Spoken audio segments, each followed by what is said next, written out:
Just real curious, just to know where we're all come from. My name's Chris, by the way. I always tell people I'm from the South Idaho, but I've been in Idaho 4 years. I'm from Texas. Glad to be here too. It's an ugly state. Don't have to go there. I spent my whole entire life there. You know, it has its good points and its bad points. I love Texas. I was there. I'm 46, so I was there all but 4 years of it. But this is a great place to live, and even better place to. Well, it's a great place to do business. If you're doing business in Texas, you're probably doing pretty good business. It's a great place to do business, don't get me wrong. My background is I worked for a company. When I started out in the early 90s, we had 3 little bitty TV stations, and we grew that up to now it's over 100 TV stations. And then my friend, Jeff Newhoff, who actually, he passed away last year, but who owns a TV station here, we had a little bit of a situation that they wanted to do some work on here, and so I was ready for a change, and so after spending my whole career with my previous company, Nexstar, I left them and came to work here. It's kind of like going from General Motors to Volkswagen, because we had, you know, a lot of stations there, and we have this one station here. But whenever you look at it as compared to the types of TV stations that we had with my old company versus the type of TV station we have here in Twin Falls, I felt in that case that I left Volkswagen and went to work for General Motors. It's kind of interesting, even though there's 215 TV markets, 210 really, TV markets in the United States, and they're all split up into little sections by populations that they call DMAs, or designated market areas. And we're in market area number 191. That means we're one of the smallest TV markets in the United States. It's off populations or households. In this market here, there's about 68,000 households. That's little bitty small. And again, I worked in, you know, much bigger markets. What's interesting about here is even though we're in one of the smallest markets, some of the things we do here we really shouldn't be doing here, because most times you're owned by a big company like what I worked with. They won't spend the resources to do the things like we do here. And we're probably one of a very few select small market TV stations that even have high definition. Much less, we're probably one of 10 or 15 small market TV stations in the United States that do a high definition newscast. We spend a lot of money here on our product. We spent about $3 million in upgrades in the past almost 4 years just upgrading our TV station here. So it really is a treat to have a world-class operation. Most TV stations too are in about a space of about anywhere from 10 to 15, maybe 20,000 square feet, and it's usually a little old dumpy building and whatnot, and we're kind of lucky. We got a 40,000 square foot world-class facility over here. You would find a TV station, not even, I mean, no offense to KBOI, but Boise is market 80 something, and you know, that's a converted Safeway or something like that. So that's over in Boise. So we're kind of fortunate with what we have here. So one of the things that I wanted to talk to you about, it's kind of interesting. Even though I'm vice president of Newhoff Communications, a company that owns a TV station, and then I'm general manager of our 3 TV stations here. We have the Fox, which we picked up last year, took it away from the folks who were across the street over there, our CBS station, and our CW station. And routinely, our CBS station we're always within the top 10 CBS stations in the United States whenever they look at the amount of audience that, because we look at rating and share, I'll tell you about that in a second. Whenever you look at rating and share, we're one of the highest rated TV stations in the United States, because we pretty much own the market. We work hard, we try to do a good job. Looking at, like I said, last year we picked up the Fox affiliate, something I've been working on for a couple of years. Whenever I first got here, I hate to say this, but it's actually born out of, that signal used to come out of Pocatello, and they would hop that signal over to this market here and rebroadcast the signal out of Pocatello. That's why you had Pocatello News, and why the signal would come and go, and it would get grainy and all the problems with it. So I was trying to watch one of my Dallas Cowboy football games a couple of years ago, and middle of the game, it just went off, and that's whenever I said, that happened to me several times. So I called up one of my buddies at Fox and said, I think we can help y'all with a problem that you probably don't even know you have. And then we got the Fox affiliation. So with you folks being in marketing and e-commerce, what I'm going to talk about with y'all today is that very specific topic. So are all of you business majors? Is that it? What are your, just real quick, and I'll just start over here and go around the room. What do you want to do when you get out of college? Just I'd probably start working with like a business just to get the knowledge of maybe going into having my own. what kind of business do you want to have someday? I haven't decided yet. What's your passion? Hmm? What's your passion? Well, right now I was kind of into gardening and whatnot, but I don't know. That's cool. That's cool.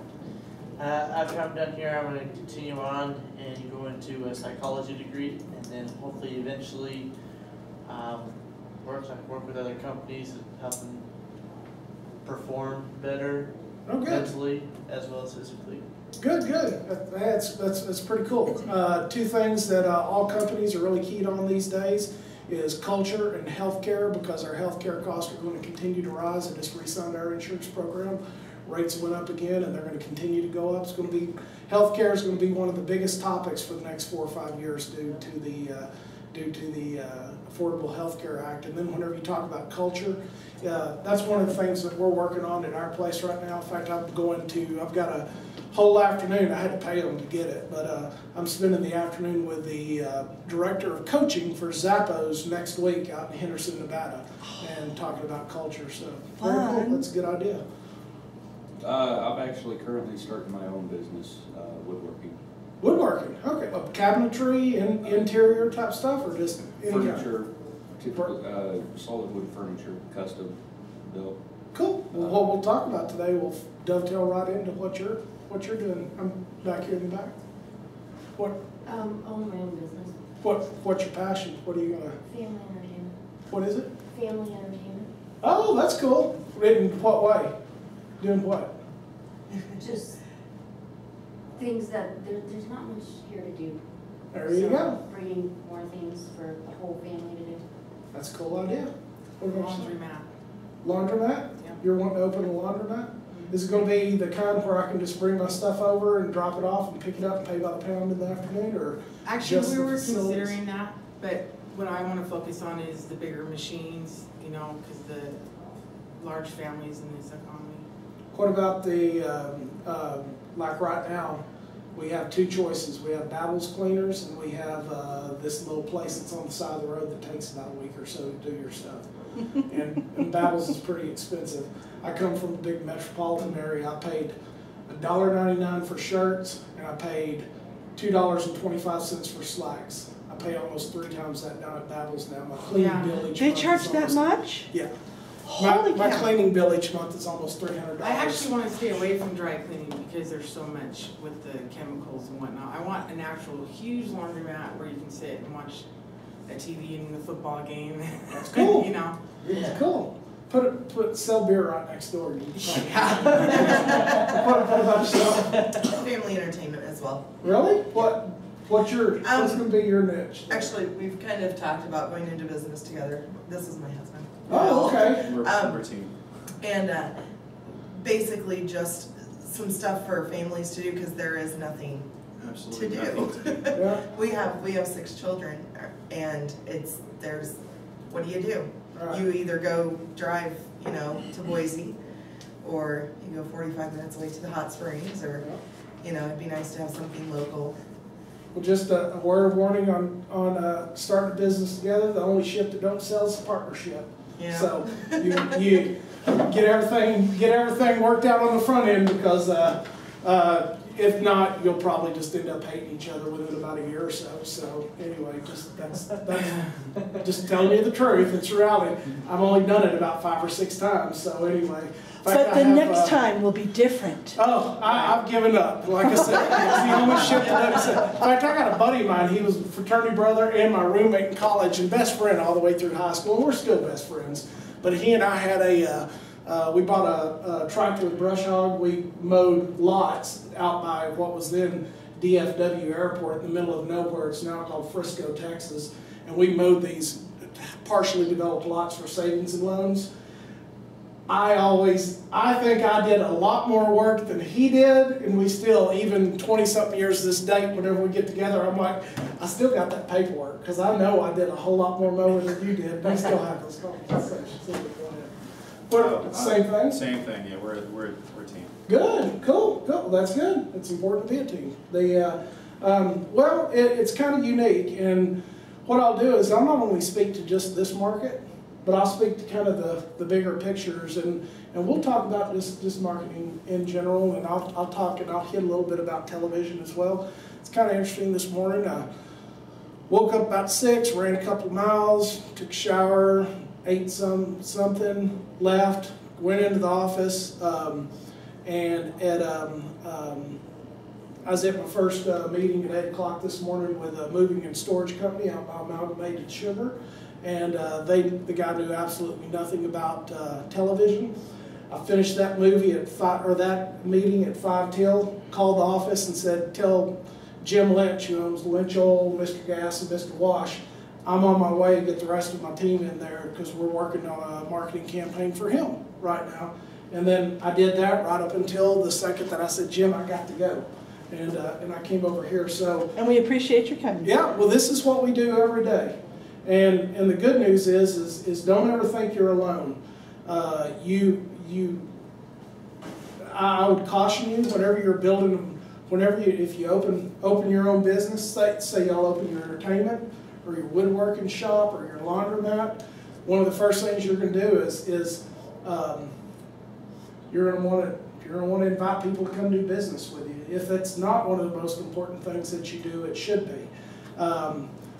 Whenever I get calls to do marketing seminars or anything like that, and I do quite a few, the ones, in fact, I had a Chamber of Commerce want me to do one, and the title of it was Marketing on a Shoestring Budget. I said, no, I ain't gonna do it. They said, why? I said, because that's a bunch of crap. I mean, why? The most important thing that I can do is invite people to come do business with me. The reason businesses fail is not because they're underfunded, that's what everybody says, or undercapitalized. The reason businesses fail is because you don't have customers. You got to have customers in order to be able to stay in business. So one of the most important things that you can do right after you're done building your model of how you're going to make money in your business, and right after you're done building that is, you're going to come up with, you know, here's how much money we want to make, here's how much we're going to have to invest, here's how long it's going to take in order for it to become profitable, and here's how we're going to, here's how we're going to make this thing work. Is you got to figure out how to make, because businesses are expenses and revenue, and it's not that hard to figure out the expense side of the equation, and it's not that hard to figure out the revenue side of the equation. But the hard part of the revenue side of the equation is figuring out how I'm going to sell those products. It's kind of interesting. In fact, I'll use a little marker here. I'll write it down for you right quick. Sales volume is, there is no magic bullet to create it, but how to figure out your sales volume or how to create it is a really, really simple formula. It's called an advertising performance equation. They never taught us this in the theory marketing classes that we had. This is just real-time practical knowledge. There's 5 pieces of it. The first time is I'll call it MPO. What MPO stands for is market potential. There's no doubt. I got 3 kids, 17 to 12. There's not a lot to do here. We can go to Thousand Springs. We went there on spring break. My wife took them down hands-on. It's kind of pricey, you know. We go down in the canyon. We canoe. We enjoy the outdoors. I hunt. My boys hunt with me. We fish. I mean, we do some skiing. There's things like that to do. But you look at some other things. like a little putt-putt golf course. I know there's one over inside of the Laser Mania, but that's just not the same thing. You know, there's some of those, there's some things, I know kids spend a lot of time indoors on video games now. Maybe that's just because they don't have any other options, and you may do it. So the first question I have to ask is, whatever I'm going to go in business to do, is there a market potential for it? Is there a marketing potential for the landscaping side of things? Yeah, around here there is, kind of a short season, but then you can get into some other things. Same thing with what you're talking about with developing culture and health and inside of a woodworking, furniture. You know, what's your options? You can go down and buy some press board stuff, or you know, whenever you look at good furniture, it's the difference between, do I want to date or do I want to get married? And if you want to get married, you got to buy a good piece of furniture. Costs more, but good ain't cheap, cheap ain't good. That's just all there is. So market potential, that's first. So is there a market for what I'm doing? The next thing is we talk about the advertising part of it. And that's called market reach and frequency. And that's important. Now, whenever I talk about whatever you use to market your business, and that business card right there is a marketing tool. I'm just looking at, this is what, whenever I go on a sales call, this is what I take right here. Everything in here in my little handy iPad. This is some information on our company and viewership and stuff like that. This is all marketing material that I use. A lot of people, whenever they think of marketing and advertising, they think of television, radio, newspaper, billboards, yellow pages, outdoor, direct mail. They think of just, you know, the really giving, everything that you do that informs people about what you are and what you do, that's a marketing weapon. He's marketing right now. That's exactly it. I got a list of 100, and well, I usually carry it. It's in my little thing right here, and talking to civic groups, and what we're doing here, that's a marketing tool. So marketing reach and frequency. So I'm speaking traditional sense here. Is my marketing reaching enough people, and am I having enough frequency with that person in order to change or shape their opinions or values about whatever's going on? So just this morning I was explaining to, the guy asked me, he said, why does a spot in Ellen cost $40 and a spot in your 10 o'clock news cost $300? And I said, well, because if we were to look at the audience of Ellen, that would be about the size of how many people can fit inside of the CSI basketball gym over here. If you were to fill every seat, it's about 3,500 people, I think, fit in there. That's $40. You're going to pay $40 to walk out in the middle of the floor and talk to all those people. That's what you basically do when you buy a spot. My 10 o'clock news, if you fill that auditorium 6 times, that's what you're going to get with our 10 o'clock or our 6 o'clock newscast. More eyeballs, more money. So then the question becomes, I have folks like this guy, he says, well then, I just want to, he's got a $1,000 budget. He says, I just want to buy a whole bunch of 10 o'clock news instead. And I'm like, whoa, whoa, whoa, whoa. Here's the problem with that. I call it, you know, in agriculture terms, watering a mile wide and an inch deep. It's not going to do any good. If that guy comes in and buys 4 spots in my 10 o'clock newscast, it's not going to do good. Yeah, I'm going to have a hell of a lot of reach, but I'm not going to have any frequency. Because you got to have frequency. You got to repeatedly touch people over and over with that message in order to be able to retune them, in order to have an effect on them. So the question is whatever you're doing, do you have enough reach and frequency? The next thing, share of voice. Before I moved here, my last stop was in Beaumont, Texas. 2 of the 5 lawyers who were the lead counsel on the tobacco lawsuit live in that market. Those guys have palatial homes. They got a lot of money. They spend a lot of money in that, and that's a pretty good sized market. It's a little smaller than Boise. But they spend a lot of money on advertising. Their law offices there in Beaumont, Texas. So I would have an attorney come to me and he'd say, hey, you know, I want to go out there and be like those guys. And I'd say, well, those guys spend about 20 grand a month. They'd say, wow, that's a lot of money. I've only got about 2,000 to spend. Now, if I'm a shyster, or if I'm practicing without a license, which is a lot of people who sell media advertising do, they don't really understand their trade or their practice. You take their money, you build them a spot, commercial, you put it on the air, doesn't do any good, and I call that sold, burned, and abandoned, because that's what happens. You just waste their money. I have to just tell them, if you got 2,000 bucks and you're competing against 20,000 bucks, they're not even going to, these guys are screaming and you're over here just whispering. Just save your money. Go find another place. Go do it, spend that money in the yellow pages. They're not really that big into the newspaper, maybe go to the newspaper. That way, with the medium that you're choosing, you can have a little bit bigger share of voice. The next piece is the impact quotient. Impact quotient, whenever I say that, that is the effectiveness of whatever marketing you're doing.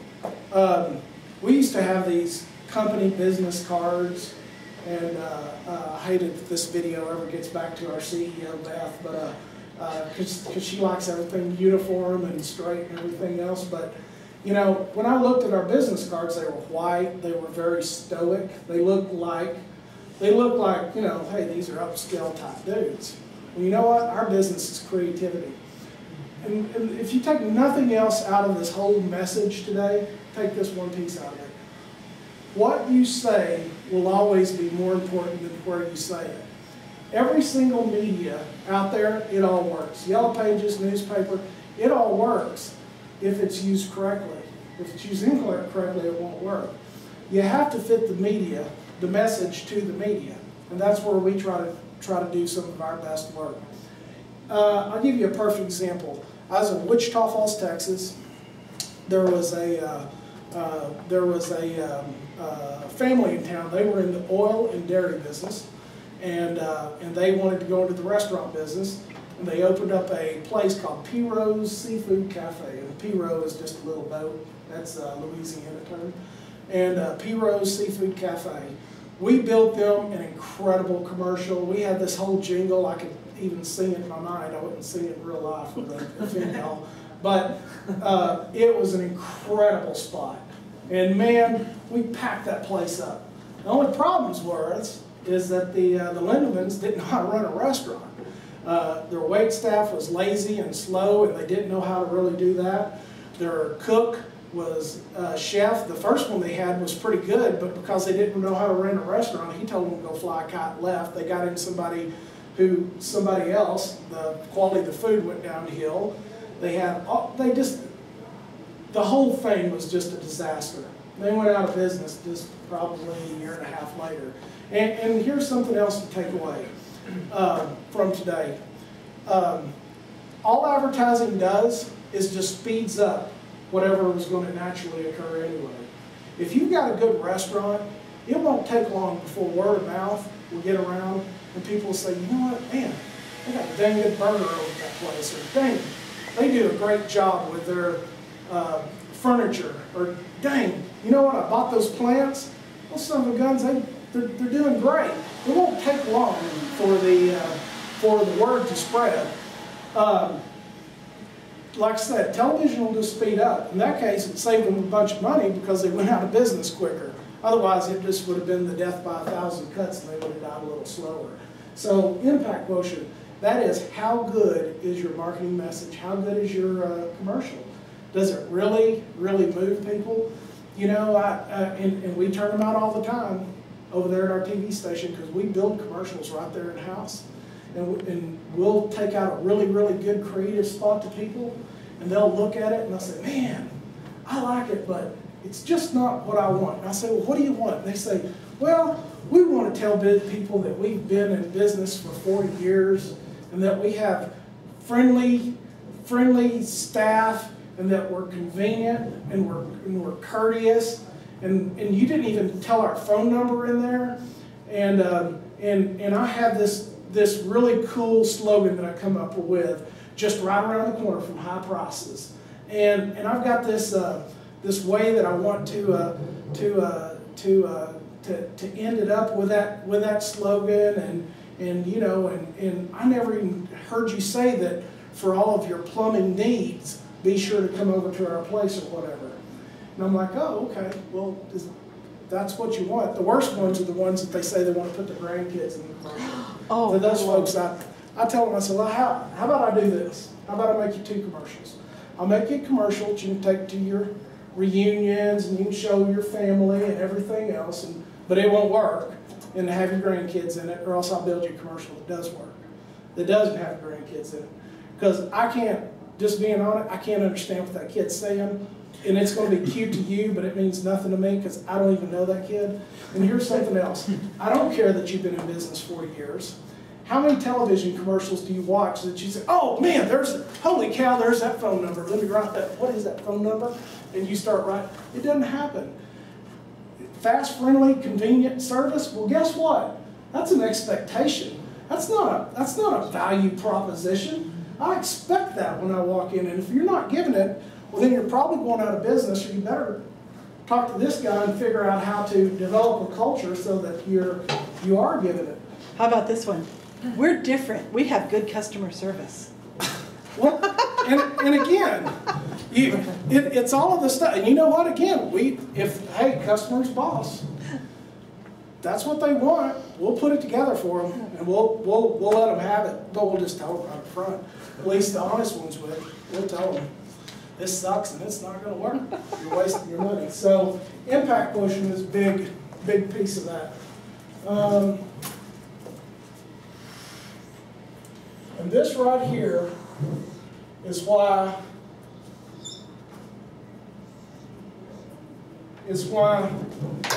that Cajun seafood restaurant fell. Let me go ahead and finish this out here.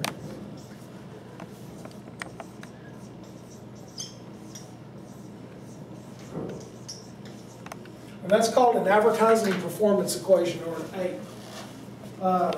Invented by a guy named Roy Williams, who's called The Wizard of Ads. If you want to read 2 books that'll help you in marketing, one of them will be called Selling the Invisible, and the second one will be Anything by Roy Williams.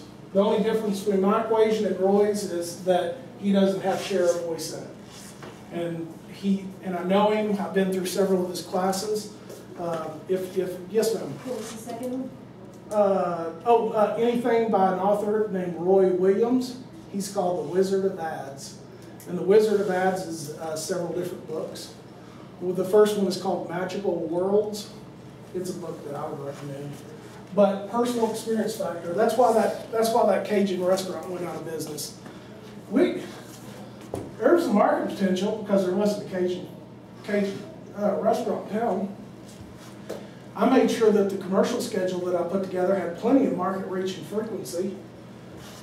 The only thing, they were competing against other restaurants. They were spending about $4,000 or $5,000 a month. That's more than enough money in that market to be able to advertise. In fact, you could probably, in that market, in the restaurant category, you could probably spend about $1,000 a month and do a good job. The impact quotient, I made them a hell of a spot. When people came in and they had bad experience, is all for nothing. So here's what happened.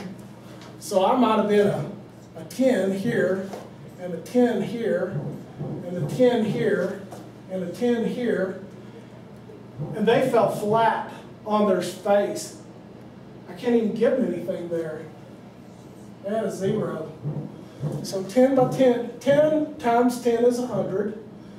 100, if we just work through this, 100 times 10, just work through it, 1,000, 10,000, and 10,000 times 0. That's why we have multiplication signs in here instead of addition signs. Because you just got to really screw up in one area, and the whole thing falls apart. So that's called the advertising performance equation. And I think that's a pretty important thing to remember when you're going through it, creating a marketing plan. And again, whenever you look at the marketing weapons that you want to use, you don't don't have to just gravitate right to the most expensive ones. Inside of this book right here, I mean, I could sit down here in a few minutes. I run TV stations. I do news research to help with our newscast. I do marketing research on the programs that we air to decide if I want to pick up those programs. Like I just, a couple of months ago, Arsenio Hall is about to come out with another late night talk show. And I picked it up for this market. We'll run it on our Fox station at 10 p.m. I just picked up Modern Family, which is a syndicated show. We have to buy those shows. The stuff we get from the network, that just comes to us. But everything else that we have to put in around it, like Ellen or Dr. Phil, we have to buy those shows. So you have to know some market research. So I can, but past all that is I'm a sales guy. That's what I do. I love selling. And I could sit down here with my information, if you had your furniture business, and I could probably sell you on, I'd find out what kind of budget you had, and I'd probably figure out a way to get you to advertise. That's what I do. I'm a sales guy. So can we do a sample? Yeah. Let's say, for instance, let's say we had a, let's say it's your furniture. Let's say that you do furniture and woodworking, and let's say that, you know, like this morning, the guy said, how do I figure out a budget? And I said, well, depends on what line of work we're talking about. This was a moving company, and it was a pretty, you know, that's an established industry. So I was able to go into it's called the advertising to sales ratio. And what that is each year, the American Advertising Association something, anyway, it's called the 4 A's. I can't ever remember the fourth A because it seems redundant to me. The 4 A's, they put out this advertising to sales ratio. And they look at probably 200 different types of businesses, and they survey those businesses and they tell us how much that they spend either as a percentage of revenue or a percentage of profit, how much they spend on advertising. So that's the first place that we can go to see how much we should spend, how much your budget should be. The next place is we actually just look at your business and we see, you know, what your cost of goods sold, and then past that we have to look at the bottleneck. Like if I have a restaurant, for instance, and it's going to be a good restaurant, my bottleneck is the number of tables that I have. So I have to look how many times can I turn these tables and how much profit do I make off each one of these tables. And once I get that number, well, then I can say how much of that profit am I willing to use to spend on advertising to make sure that I either keep these tables filled or I build a future to add another location, or I build onto my restaurant, or I push tables closer together and add more tables. And if you ever open a restaurant, make sure, it looks really bad if you have 30 tables and only 5 of them are filled, so just spread things out a little more.